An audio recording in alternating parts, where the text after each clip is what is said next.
Change.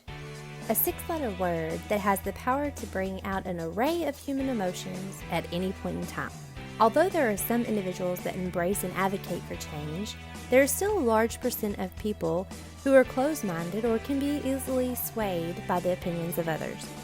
As I've reviewed the details of the new Coke rollout, which happened a few years before I was born, I felt it was necessary to do enough research that it would allow me to step back in time a bit and view things from the 1985 perspective. The main difference that stood out to me was the amount of technology that has been developed since the time of the new Coke rollout.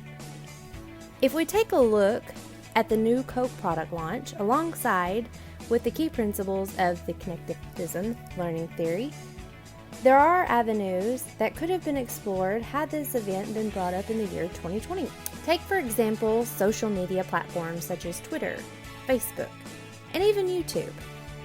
These platforms connect people from all over the world by the click of a button.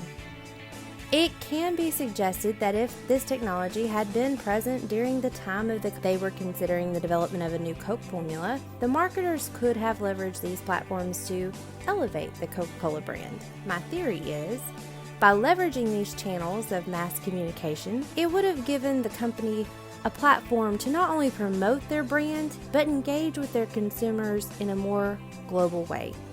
They trusted the data that came from each of their focus group studies. However, one key area was missed.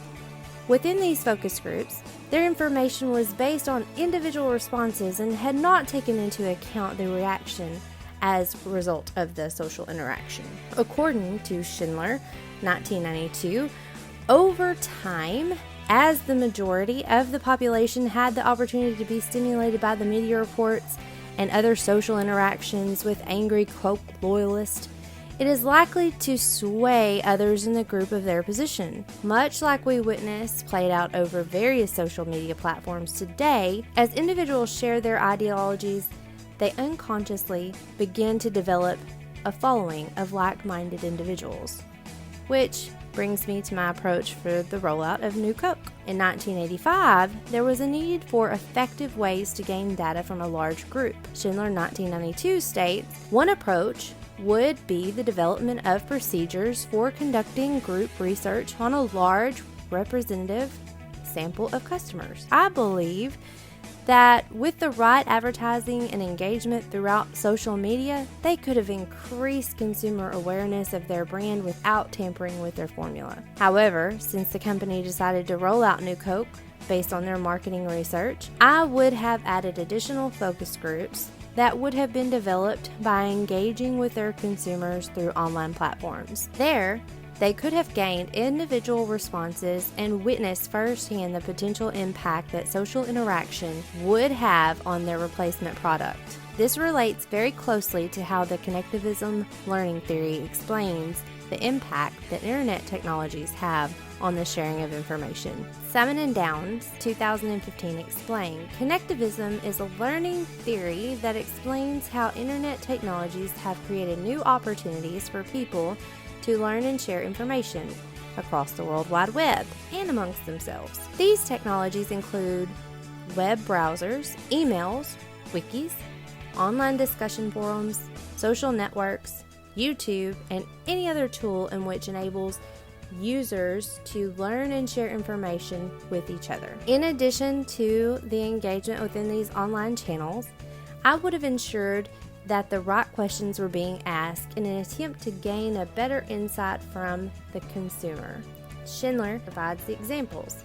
Rather than ask, which flavor do you like better? Consumers should have been asked a more relevant question.